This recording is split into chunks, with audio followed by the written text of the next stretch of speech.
C'est bon? Est-ce que tu m'as au niveau du son, etc.? Nous sommes au FC Metz. Aujourd'hui, on va tourner des podcasts avec des intervenants de choix. Vous verrez, on va vous faire visiter un peu tout ça. Venez avec moi. Avant tout, je tiens à remercier vraiment le FC Metz qui nous a permis de tourner à l'enceinte de la tribune sud, la nouvelle tribune du FC Metz. On aurait bien voulu faire le podcast là au milieu du stade, mais avec la fraîcheur de Metz, on a préféré aller à l'intérieur. Allez, je vais vous montrer cette fois, c'est promis.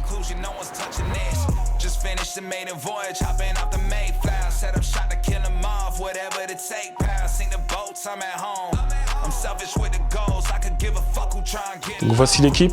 Là, on est déjà en train d'organiser tout ça. Ici, c'est un peu le setup vidéo avec deux cams post-podcast, avec justement la petite tablette ici pour pouvoir partager le son et faire que l'endroit vous plaît et que ce sera cool.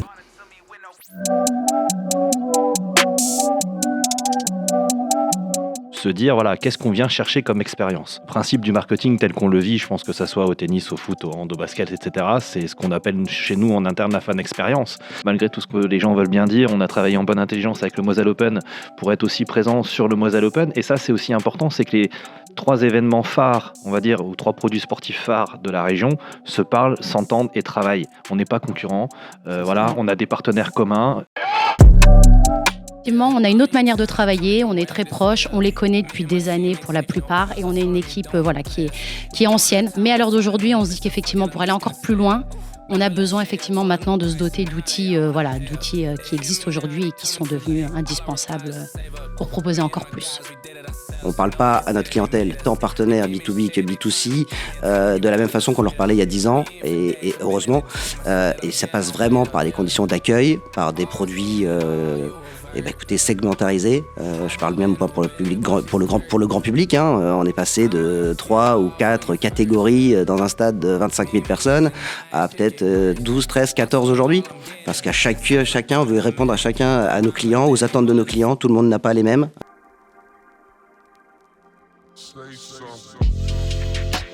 La partie merchandising, design de maillot aussi. On va s'occuper aussi, on va faire de la RSE notamment. On a beaucoup de sujets. C'est un sujet quand même qui prend de plus en plus d'importance. Donc, par exemple, le premier bilan carbone de la SASP FC Metz a été réalisé par le service communication. Il faut beaucoup de rigueur, une capacité de travail importante, être capable de bien s'organiser, de switcher d'une tâche à une autre parce qu'on est tous multitâches. Je pense pas que ce soit propre aux femmes, je pense pas qu'il y ait des qualités propres aux femmes et des qualités propres aux hommes, mais par contre il y a des qualités propres au métier de la communication.